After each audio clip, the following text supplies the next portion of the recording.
I'll see it. Also, no one knows me. Well, I don't know. Most people know me. I'm Dr. Pardinas. Hi, everybody. Okay. So let me go back in and shoot this really fast so they can see it.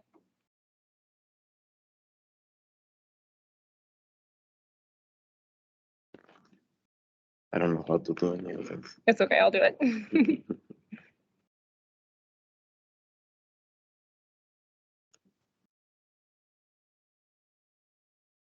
Okay, and then just go to your slideshow.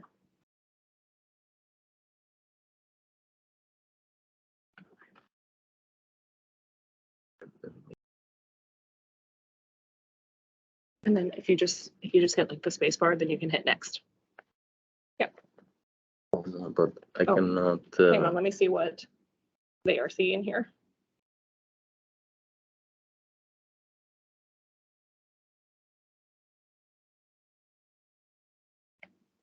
Let's get out of the notes.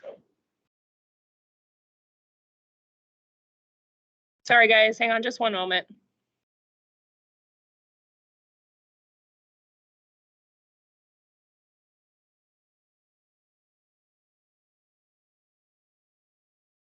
Hey, perfect. We haven't even got started yet. Technical difficulties as usual. Always the days I have no strength to see that things are going.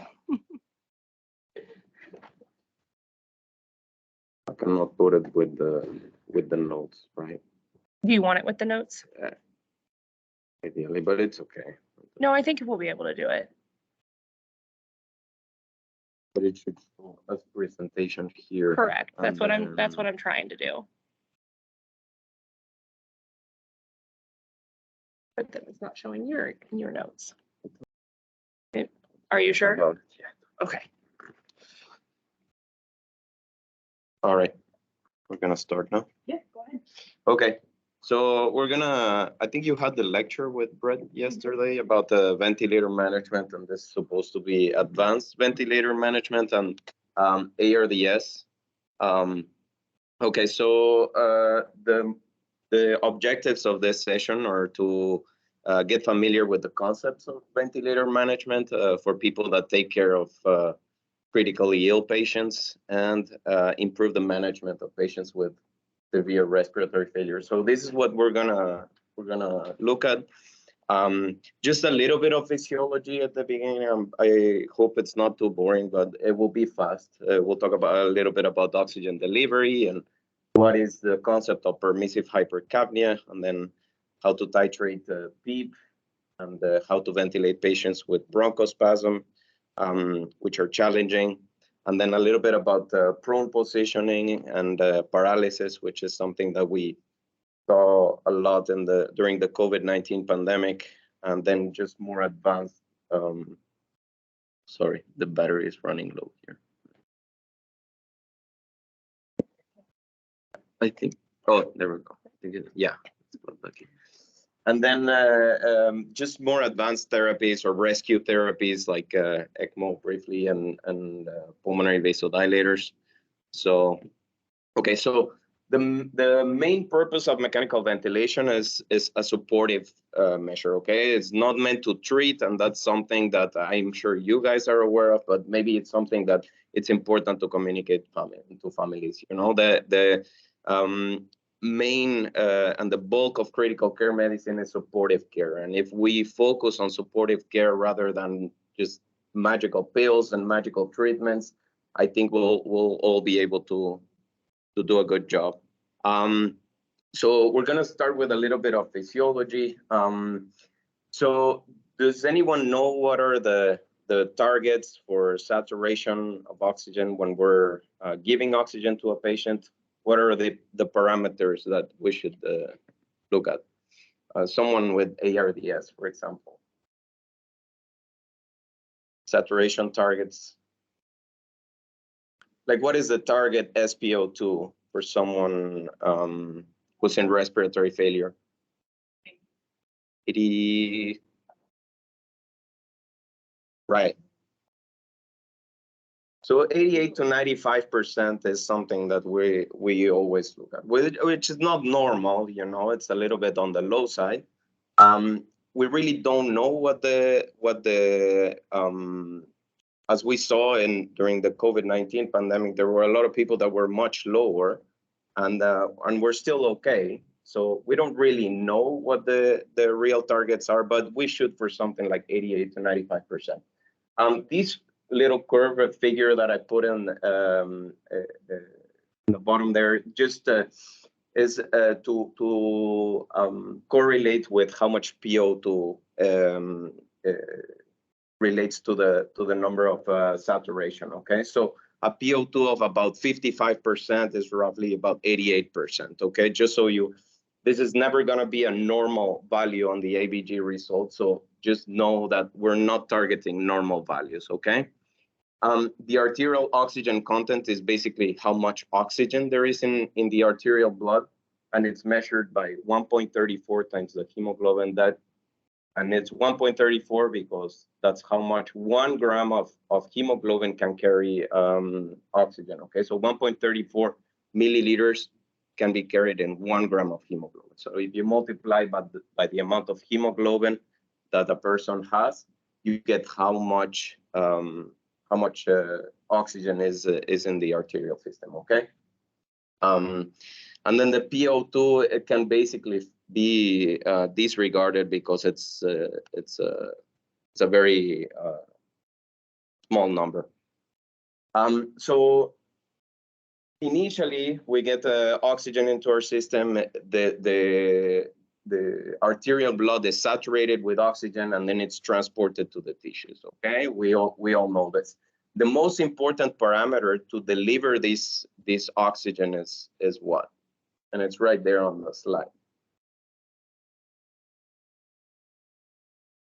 But what is the most important parameter for oxygen delivery?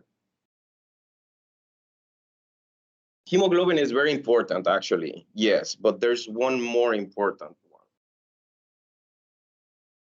It's the cardiac output, okay? So cardiac output is how much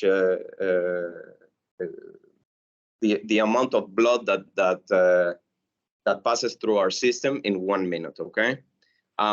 So we can see in this slide that so the last column there is the oxygen delivery, okay? Even if you have a low hemoglobin, like for example, on the first line, you see a cardiac output of 3 liters per minute with a normal hemoglobin, let's say about 15, normal oxygen saturation gives you an oxygen delivery of about 600.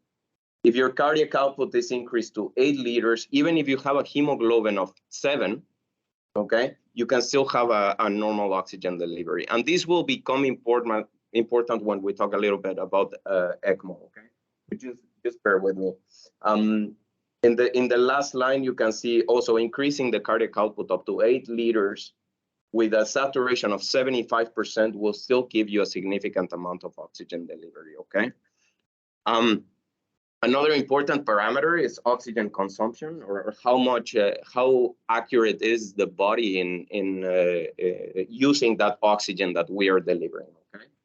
So a normal oxygen consumption is about 250 milliliters of oxygen per minute. When we exercise, at peak exercise, this multiplies by about 10 times, and in elite athletes, about 20 to 25 times, okay? In someone that has critical illness, someone with sepsis, for example, it will increase about 30 to 50%. So the oxygen consumption, the demand of oxygen is significantly increased, okay? All right, so what's the relationship between oxygen delivery that we just talked about and oxygen consumption? Okay, so first the oxygen is delivered, and then the tissues take it up to use it, okay, to consume it. So there has to be a good relationship between the amount of oxygen that we deliver it and the amount of oxygen that we use, okay? So this is called the oxygen delivery to oxygen consumption ratio. And usually we deliver a lot more oxygen than what we consume, okay? This is just a reserve, okay? It's a defense for the body, so that when we don't have enough oxygen to the liver, we can still consume a lot, okay? So in that graph on the right side, you can see that if you start like on the far right side, you have a lot of oxygen delivery, okay, which is the parameter on the horizontal axis. As you go to the left side and start going more and more to the left side, there's you can still consume the same amount of oxygen, even if you reduce the amount of oxygen delivery. But there's a point where it starts decreasing, okay? And this is a critical point in the amount of oxygen delivery. And it basically tells you that you're not having enough oxygen delivered for us to utilize that oxygen. In cases like sepsis and critical illness, this oxygen consumption demand is very increased, okay? The body needs more oxygen. So this critical point, you can see where it drops down, is a lot earlier, okay? So this translates into parameters that we measure in the SpO2 when we see an oxygen saturation in the venous system of about 60%. That's where we're reaching that critical point, okay? And this is called the anaerobic threshold. We also see it in exercise, right? I mean, when we are exercising, if we're exercising at a moderate pace, we're using oxygen, okay? But then there comes a point that if we continue to exercise like really strenuous, vigorous exercise, then there's a point that we start utilizing more lactate and other fuels rather than oxygen, okay? And this is also an anaerobic threshold. So it's important to note that even after we talk about all of this physiology and it looks great on presentation and stuff, really translated into practice, it's not as easily translated into that. Okay, there's many different interventions that improve oxygenation, but really don't improve survival. So that's the importance of the targets of saturation, what we need to shoot for, and all that, okay? So there's many different parameters to look at: saturation of oxygen, oxygen delivery, oxygen consumption, lactate, and all this. But really, we should look at the whole picture, okay? There's other important measures such as mental status, the urine output of the patient, and all of these needs to be taken into account rather than just shooting for a normal lactate or a normal saturation or an, okay? We sometimes try to give patients the significant amount of oxygen, okay? We know from data, especially in neonates, that there's evidence of oxygen toxicity when we give too much, okay? There's retinopathy, a disease called bronchopulmonary dysplasia, and there's also data that in adult patients that there's worse outcomes in acute MI patients that are post-cardiac arrest, can also have oxygen toxicity, okay? There can be something called absorption atelectasis when we give too much oxygen. Do you know why that happens? Does anyone know why we give too much oxygen and it causes atelectasis? Okay, so when we give oxygen, the oxygen is taken up by the blood vessels in the lung, right? So if we give too much oxygen, let's give 100% of oxygen, there's not enough nitrogen. It's pure oxygen, okay? Nitrogen is not absorbed. It's in the ambient air, but here, if we're giving too much oxygen, that all of that oxygen is consumed, and there's not the nitrogen in the system, and that causes the lung to collapse. Does that make any sense? Okay, so let's leave the physiology a little bit on the side, and let's talk about permissive hypercapnia. Does anyone know what put it right there. But that, what this concept means, especially for people with ARDS. So again, we try to, when we look at an ABG result, we always try to look for normal values, right? And shoot for normal values. But is this really necessary?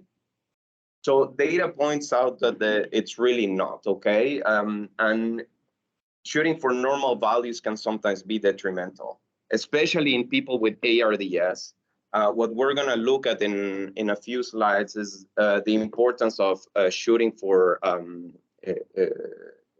low tidal volumes, okay? So when you deliver volumes to the patient, okay, they should be at a range that it doesn't affect, you don't over distend the lungs, okay? Even if that means that the patient will have a higher CO2, okay? So shooting for a pH of about 7.30, 7.45 is great, okay?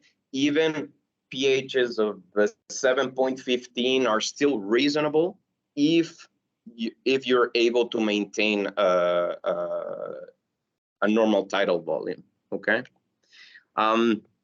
So these all this data about permissive hypercapnia and low tidal volumes is based on this paper, which is probably the most important paper in ARDS, the ARMA trial, and it basically measured giving patients either a 6 cc's per kg tidal volume versus 12 cc's per kilo of tidal volume based on ideal body weight, and they saw that there was an 11% decrease in mortality in the people that we use lower tidal volumes in, okay? And there's easy calculators that can be accessed to determine what a 6 cc's per kg for a specific patient is, okay? And why should we shoot for a tidal volume like this? Because it has been shown that over distending the lungs can cause volume trauma and cellular injury, okay? There's things that we can do, even like to maintain low tidal volumes, even if the pH is on the low side. And one of these things is a sodium bicarb. So when patients are like with a pH of like 7.15 or less, you can these people suggest even giving sodium bicarb to maintain a higher pH, but to in order for you to maintain a lower tidal volume, okay? So when is hypercapnia not a good idea? Mainly patients that have intracranial hypertension, patients with significant brain injury, because it can cause worse damage, okay? It can cause a lot of increase in cerebral blood flow to the brain, so that can increase the pressure in the brain, okay? Patients with pulmonary hypertension, because it can worsen the pulmonary hypertension. It has other physiologic effects like hyperkalemia and sometimes low blood pressure, okay? So if that's something that you're seeing, then it's probably not a good idea to do permissive hypercapnia, okay? So in ARDS, the tidal volume targets, again, should be between 4 to 6 cc's per kg of ideal body weight. People that have bronchospasm, like COPD and asthma, something like 8 cc's per kg. The respiratory rate should always be maintained less than 35.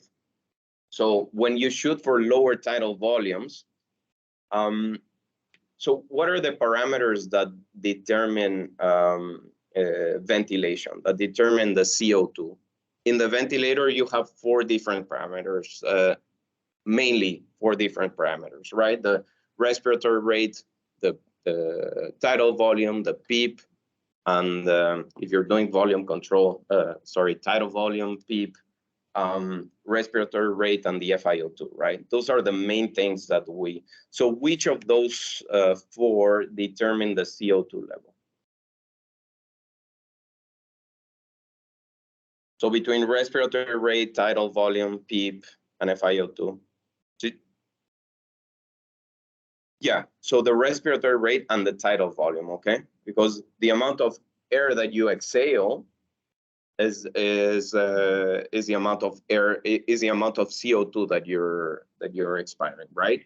So the respiratory rate and the tidal volume are the main parameters that drive CO2.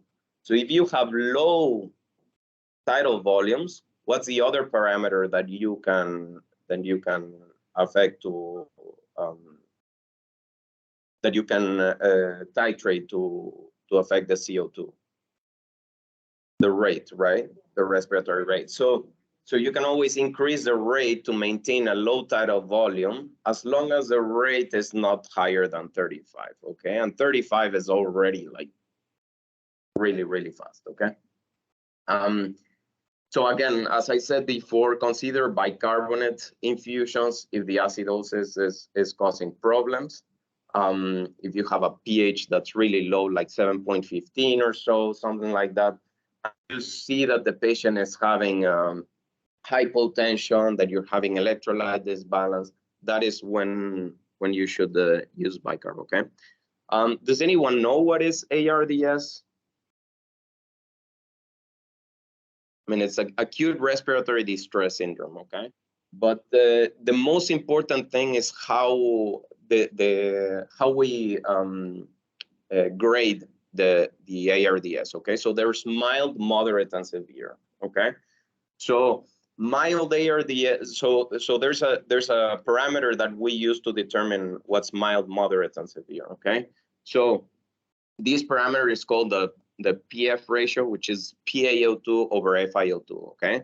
So the higher the PaO2 and the lower the FiO2, because it's a ratio, then that gives you a higher PF ratio, right? If you have a low PO2 and a very high FiO2, you're using a lot of FiO2, then that will give you a lower PF ratio, right? So the lower the PF ratio, the more severity, okay? So anywhere between 200 to 300 is a mild ARDS, anywhere between 100 to 200 is a moderate ARDS, and then less than 100 is a severe ARDS, okay? So the main issue with ARDS is that there's a lot of exudate and debris within the alveoli, and this causes a physiologic abnormality called a shunt, okay? That causes that's the reason why there's low oxygen, okay? So a shunt just means that the blood is going through, okay, the lungs, but the areas where the lung is going through are not ventilated, okay, because they're full of exudate and debris and mucus or whatever, okay? But because that blood is passing through and there's not enough areas that are being ventilated, all of that blood is being shunted, okay? Does that make any sense? So that's the main issue with ARDS, okay? So in order to improve this shunt, one of the most important parameters that have been studied in ARDS is PEEP, okay? What is PEEP? Can anyone tell me what is PEEP?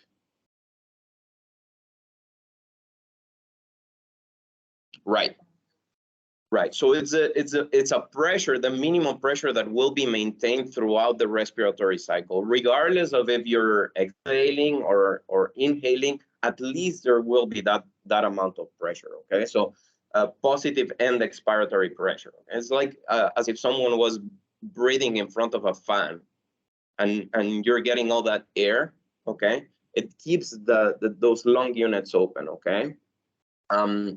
So it improves oxygenation precisely by reducing this amount of shunt. So all of these areas that we were talking about that are full of debris and pus and in ARDS are maintained open because of the PEEP, okay? So you can see in that that little figure that when you take a breath, this is a a chart showing airway pressure, okay? So you take a breath, it goes up to the highest, which is the peak pressure, and then it goes down, okay? And the lowest that it goes is the PEEP. So, okay, so that's the lowest pressure where it will be, where the pressure will be, okay? So what is the optimal PEEP? How do we measure the optimal PEEP, okay? So people have been studying this for a long time, and there's different ways to measure it, okay? The most common one, and something that we probably already do but don't think about how to titrate are these tables called low and high PEEP and FiO2 tables, okay? And these are easily found, okay? But there's ways to increase. So as you're increasing the FiO2, it's very simple. As you're increasing the FiO2, you increase the PEEP, okay? And in the higher PEEP table, you just increase it in a more aggressive way, okay? So you get to higher PEEP levels much earlier, okay?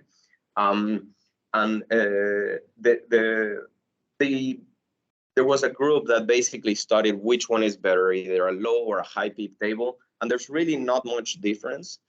You should think about higher PEEP tables when in people that have very poor compliance, that they cannot distend the lungs very well, like those with morbid obesity or compartment syndrome.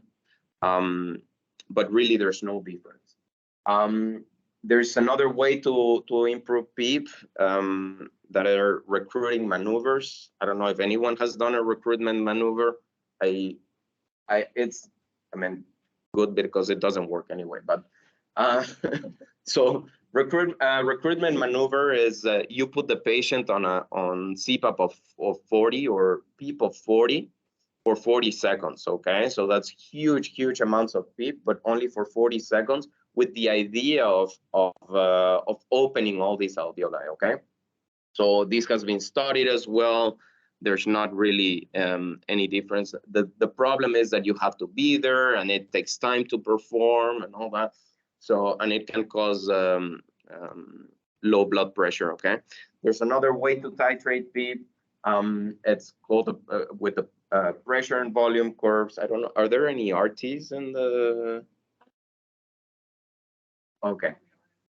Okay. It's we can just skip that. It's not that important. But there's another way to titrate PEEP, and basically you titrate it based on the plateau pressure. So the plateau pressure is when you give a breath through the ventilator, that pressure at the end of inhalation, at the end of inspiration, is called the plateau pressure. And because it distends the lung units, the maximum plateau pressure that you should shoot for is about 30. Otherwise, you get, again, lung damage and over distension. So you can basically titrate the PEEP. As you're titrating the PEEP up, you measure this plateau pressure, and it will tell you if you're going over 30 or over 35, you should stop there.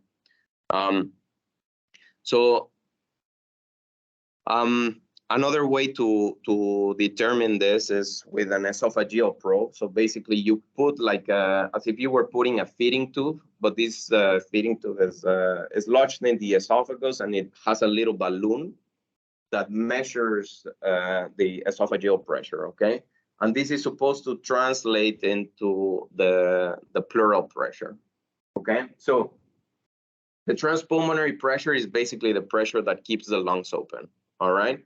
And is determined by the alveolar pressure, or the plateau pressure that we were just discussing, and this pleural pressure, okay? There's no way that we can measure the pleural pressure directly. It's impossible, okay?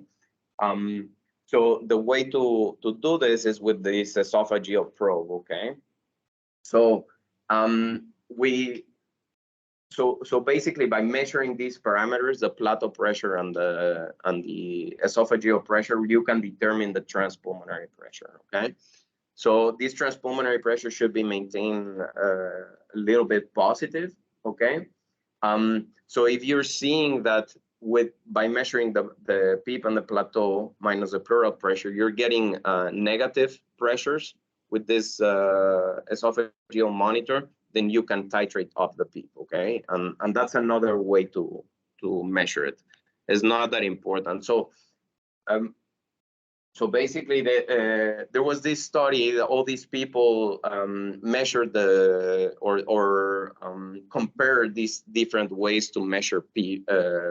What's the best PEEP? They use the tables, they use the esophageal monitor, they use the target plateau pressure. And the only method that really correlated with better recruitment of the alveoli was using these tables. Okay, so again, back to what mild, moderate, and severe ARDS is.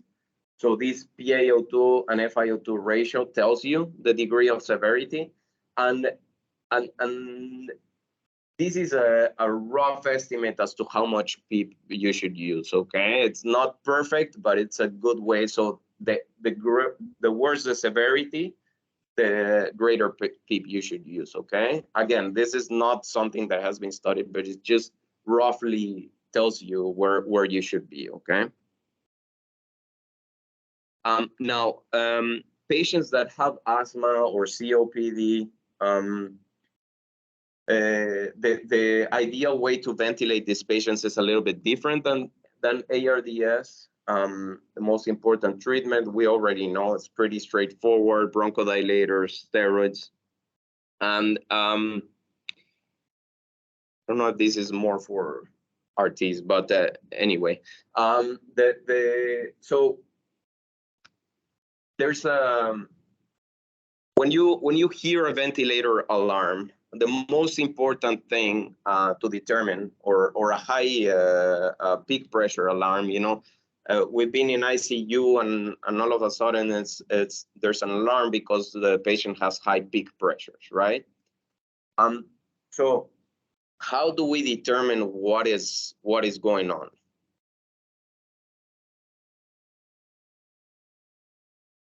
So the most important thing is, as you're hearing this alarm, you also have to measure a plateau pressure, okay?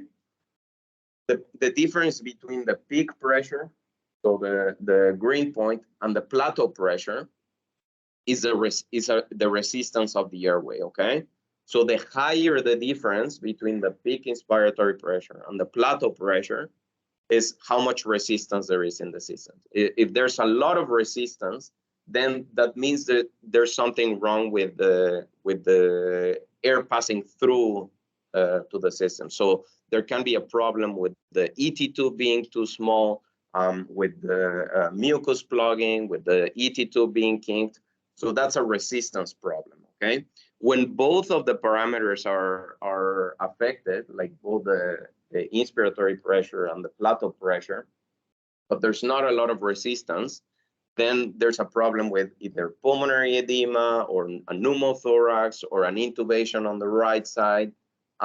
So it's important to measure these parameters. Does anyone know how to measure a plateau pressure, by the way, on the ventilator? So it's not a parameter that is given to you by the ventilator, okay? You actually have to measure it. So the way to do this is that as the patient is inspiring, you do a pause, okay? And the ventilators have this button. You do an inspiratory pause and you hold that for about 5 seconds, and then it gives you the plateau pressure, okay? So it doesn't give it to you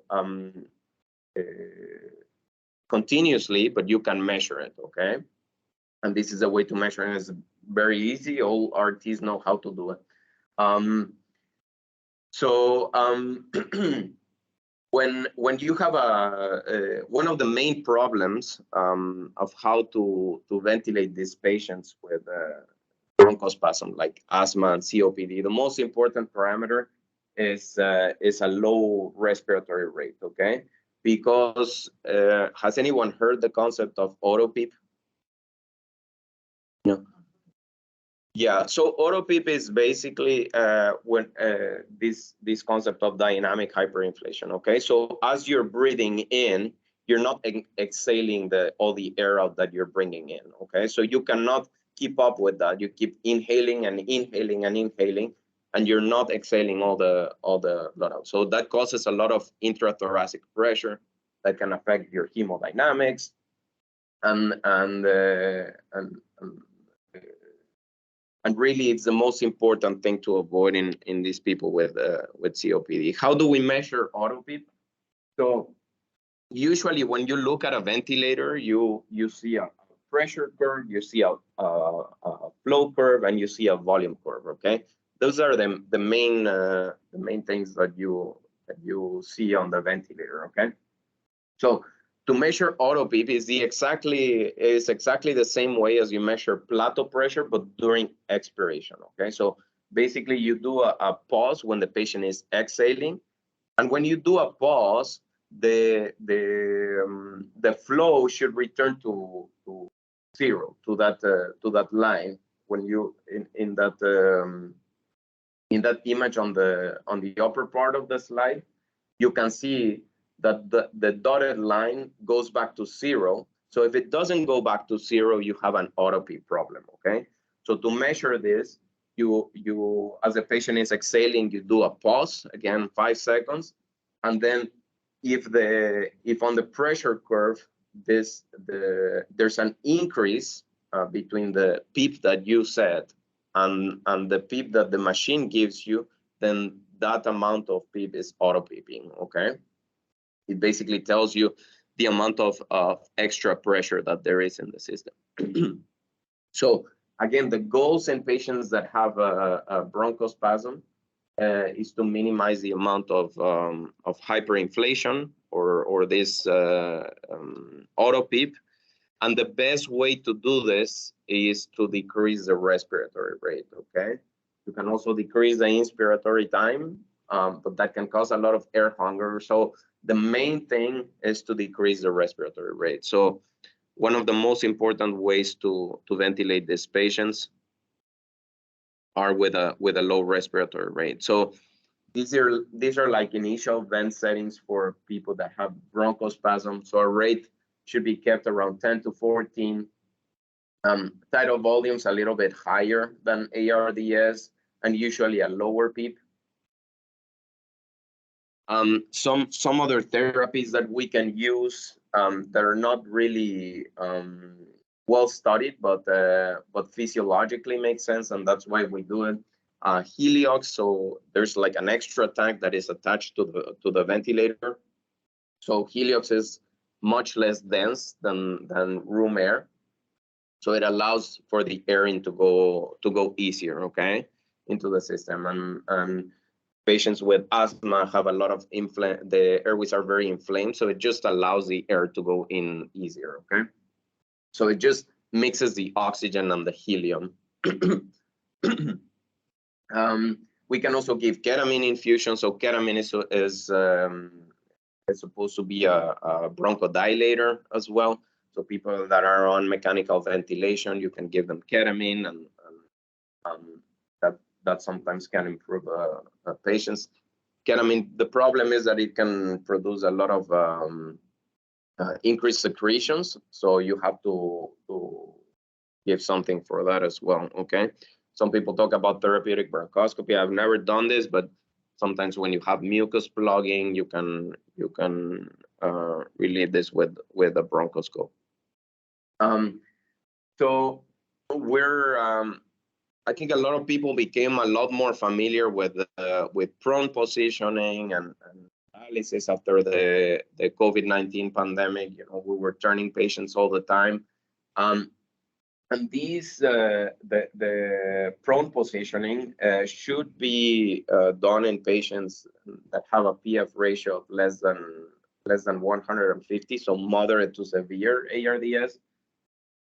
And this is based on a trial done in 2013 that improved the mortality, decreased mortality by almost 17%. So there's no other trial in critical care that has decreased this amount of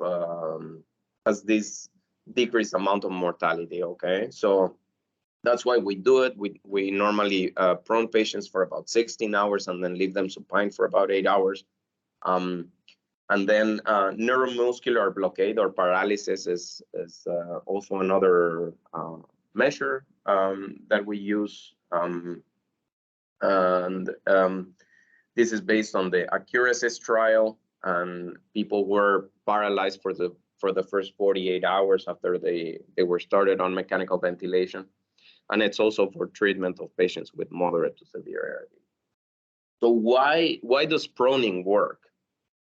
The reason why it does is because when you have patients laying on their back, most of the disease lung is on their backs, right?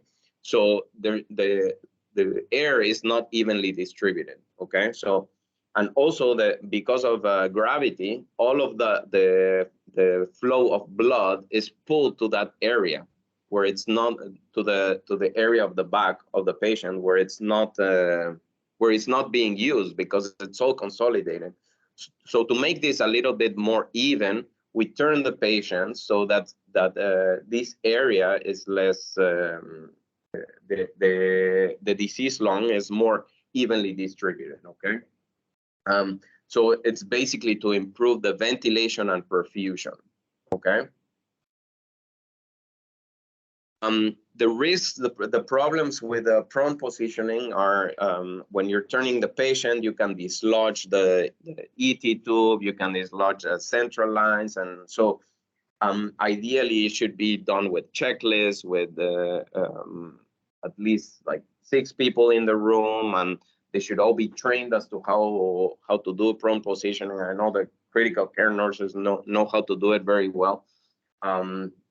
So just it's important to make sure that that we know that there's risks with that, okay? Especially when patients are left for 6 hours or more, there can be a lot of pressure injuries. Injuries to the face, and patients usually need more sedation. What about paralysis? So the main reason why we use paralysis is when, even after we give a significant amount of sedation, the patient is still not at sync with the ventilator. So you basically paralyze to be in full control of the ventilator, okay? Disadvantages is that there's no overall reduction in mortality. It can cause delirium. It can lead to more weakness, especially in people that we give steroids to. All of that combined leads to more weakness and a longer time for recovery, okay? So what about the other rescue therapies? So there's other things that have been studied. One of them is the pulmonary vasodilators, like inhaled nitric oxide and prostacyclin. So these medications are used because a lot of people so normally when we breathe, okay, we're not in mechanical ventilation. When we breathe, we breathe in a negative pressure system, right? So we inflate our chest, and that causes a negative pressure compared to the ambient air, and that's how air goes inside, right? It's a difference in pressures. Compared to someone that's on mechanical ventilation, that we force the air to them, okay?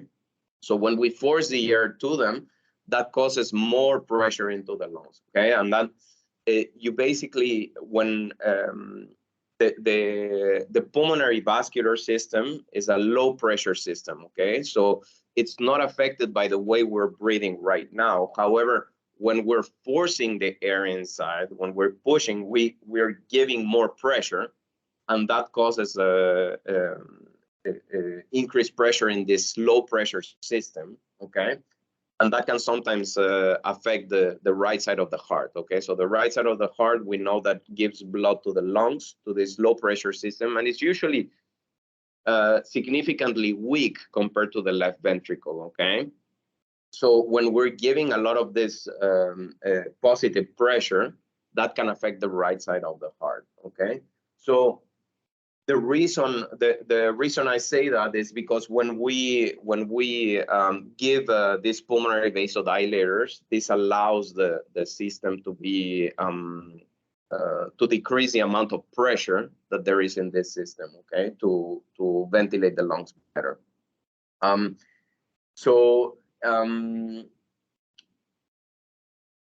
So as I said, when you give a positive pressure ventilation, there can be increases in the resistance of this vascular system, which can affect the right ventricle, okay?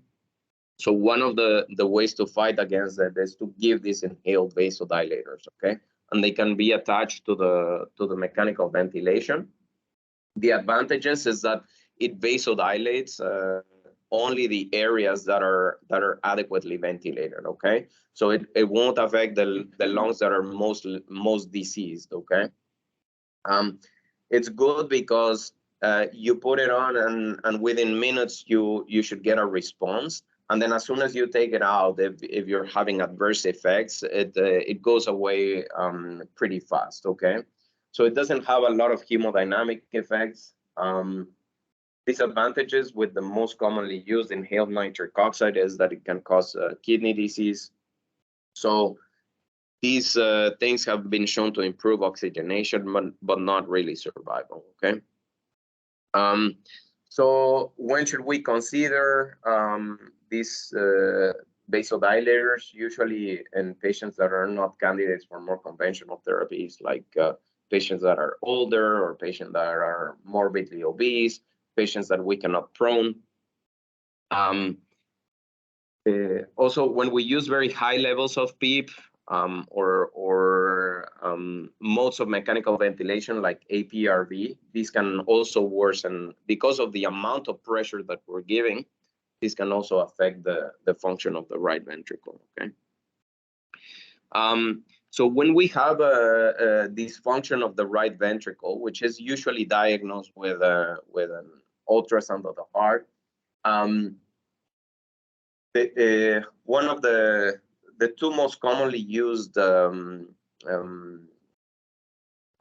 vasopressors are vasopressin and epinephrine, specifically for RV failure, because they don't affect the pulmonary system as much, okay? RV in people that are known to have pulmonary hypertension or RV failure, ideally you should avoid intubation because again, the positive pressure will affect this low pressure system, okay? What about ECMO? So we saw a couple of people on ECMO here in the hospital, and so ECMO, and specifically venous ECMO, is a rescue therapy, again, for people that have severe lung disease. And you usually use it when you cannot, whatever you do, you cannot get the patient better. You're having high airway pressures despite your low tidal volumes. You cannot oxygenate the patient well. So it's mainly a rescue therapy, okay?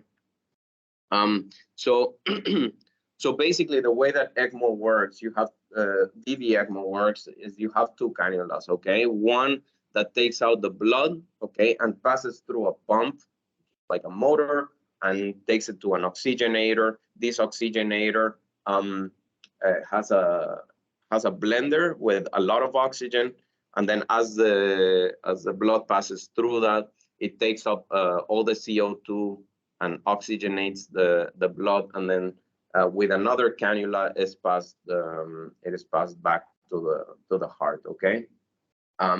That's the most common way to set it up. Most of the people that were done here were usually with a single lumen cannula, kind of like a dialysis kind of catheter, but much bigger, of course.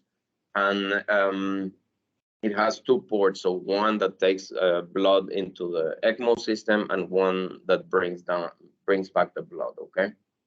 So it's basically like it's taking out the lungs out of the equation, okay? So the main reason why we do ECMO is, again, a supportive measure, okay? And the reason why we do it is to rest the lungs, okay, to maintain this low tidal volume that we talked about at the beginning, okay? So these are just some settings that we can use when the patient is on ECMO. So really they're low ventilator settings, okay? So when the ECMO system is doing all the work, we can put the patient on a low rate, use a low inspiratory pressure, a low PEEP, and a low FiO2. Okay, so when we use ECMO, again, back to how this whole system works. So the gas exchange in the ECMO circuit is a function of the blood flow through the oxygenator and the gas flow of oxygen across the oxygenator's membrane. So what this means is, again, that as the oxygen is flowing through the membrane, this oxygenator, okay, and this blood that comes from the body has a lot of CO2, right? So when you pass it through this blender, the CO2 is easily released out, and you're passing a lot of oxygen through, which is taken up by the oxygenator, and that oxygenates the blood. Okay, these are just parameters to show like what the ECMO settings should be set at. I don't know if that's important to you. I mean, we're not even using ECMO here anymore, but just to get a rough idea of where the ECMO settings should be set up. So just to change a little bit, what should we do with a patient that's crashing on the ventilator? You have so when someone is not doing well on the ventilator, and usually when someone's not doing good in critical care in general, when you're having an emergency in a critical patient, it's good to have an algorithm. And that's why we have mnemonics and algorithms for all these patients, because it's usually a stressful situation and you don't even think about it. You should act, okay, right away. And one of the mnemonics I like the most on patients that are not doing well on the ventilator is this mnemonic called DOPES. So, and at least 4 of these can be done within less than 20 seconds, okay? So how can you determine? So DOPES is for displacement of the ET tube, obstruction of the ET tube, pneumothorax, equipment malfunction, and stacked breaths or auto-PEEP, okay? So displacement of the ET tube, you can just check by measuring the capnography. If you have a good capnography or an end-tidal CO2 monitor, if it's working, then that means that the ET tube is in place, okay? When that's affected, that can be because of obstruction of the ET tube or the ET tube is displaced, okay? So the other thing you can do is to evaluate for obstruction of the ET tube is to pass a suction catheter. If you cannot pass a suction catheter, then there might be a problem with obstruction, okay? I'll skip pneumothorax for now, but equipment malfunction, you just disconnect the patient from the ET tube and we connect to the back valve mask and ventilate the patient with the AMBU, okay? So that way you take away the variable of the ventilator, okay? So really these things take you no time. And then when you have a auto-PEEP, the best way to treat auto-PEEP is to disconnect the patient from the ventilator, okay? Because the patient is getting a lot of breaths and he's not being able to exhale, okay? So as soon as you disconnect from the ventilator, normally you hear a rush of air because the patient is exhaling all that air. And then you can connect to the AMBU and then give a slow breaths, okay? Pneumothorax is a little bit, it takes a little bit of more time. Sometimes it's not as reliable. There's not a lot of noise in the room to just listen and auscultate and see if the patient has a pneumothorax. So normally you have to wait for an ultrasound or a chest x-ray to determine this. But really, the displacement of the ET tube, the obstruction, and the equipment malfunction and the stacked breaths can be looked at within seconds. Okay. Does anyone know what this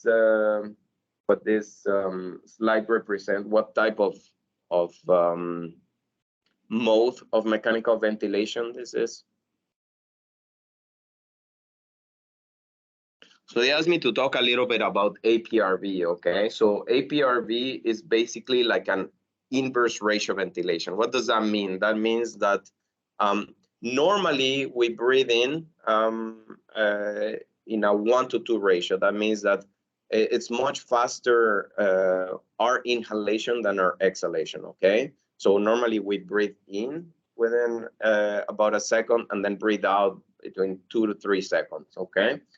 So APRV is an inverse of that, okay? So normally we inspire, we do a prolonged inhalation and a very short exhalation, okay? So what really determines the oxygenation of the patient, or how much we're gonna improve the oxygenation of the patient, is the mean airway pressure, okay? So the mean airway pressure is affected by all the parameters that are labeled in this slide. So all the area, the blue area, is everything that's affecting the oxygenation of the patient, okay? So the PEEP, the inspiratory time, or how much time you stay in inspiration, the peak inspiratory pressure, or how the highest pressure point, okay? The expiratory time, how long you stay there as well. So, of course, if you increase the PEEP, you have a more blue area, right? If you increase the inspiratory pressure, again, more blue area, okay? If you increase the inspiratory time, if you make it longer and decrease the expiratory time, you also increase the blue area, right? So all of this is supposed to improve oxygenation, and that's the main reason why we use APRV. So APRV should be, we should consider using also as a rescue therapy. You should avoid in patients that have a COPD or asthma, patients that are very hemodynamically stable, because again, you can affect because of the amount of pressure that you're giving, you can affect the hemodynamics. Okay, these are just parameters that we use, initial parameters, on how to titrate APRV. I don't think that's very important for you guys, but it's just a rough idea of how to set up the APRV. So besides doing all the supportive care with the mechanical ventilation, we should also other important things to look at in patients that are being mechanically ventilated, specifically patients with ARDS, is that we want to keep the lungs dry. That's one thing. If they cannot diurese, then dialysis to get rid of any extra fluid. Some people do therapeutic bronchoscopy. Again, I don't think there's a lot of data for this. And then ultrasound of the heart to evaluate for this right ventricular failure. And then this is just an algorithm for everything that we talked about. Most importantly, to keep a tidal volume between of about 6 cc's per kilo of ideal body weight. And then how to set the PEEP depending on if it's mild, moderate, or severe ARDS, and what our goals should be, okay? So our SpO2 goals should be 88 to 94% and a PO2 of 55 to 70. This is not normal, okay? This is still hypoxemia, but it's better than to meet these goals rather than trying to give more and more and causing more harm, okay? Just to achieve normal values. A pH of anywhere between 7.15 to 7.45 is acceptable. And then plateau pressure should always be maintained less than or equal to 30. This is for patients that have a severe bronchospasm, asthma, and COPD.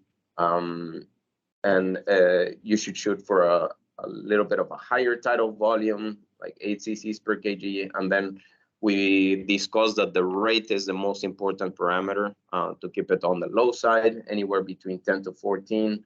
And then to always try to avoid this dynamic hyperinflation or auto PEEP, okay? And then just a summary of how to deal with the ARDS patients that are on mechanical ventilation. So the most important thing is the tidal volumes. If you're not able to ventilate patients with 6 cc's per kilo tidal volume, if this is not enough, then consider proning and paralysis, APRV as a rescue mode, and then all of the other supportive measures for patients with ARDS, like maintaining the lungs dry with diuresis, ultrafiltration, and then evaluating for RV failure, and then ultimately VD ECMO and the pulmonary vasodilators that we talked about. That's it. Sorry, I don't know if it was advanced or Oh, that was great. it was supposed to be advanced ventilator management. So, Anybody on the line have any questions?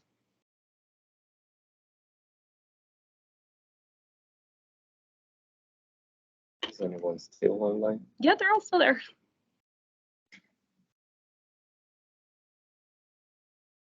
All right. Well, thank you everybody for getting on. Thanks everybody in here for coming. Thanks, Dr. Pardinas. We appreciate it. No problem.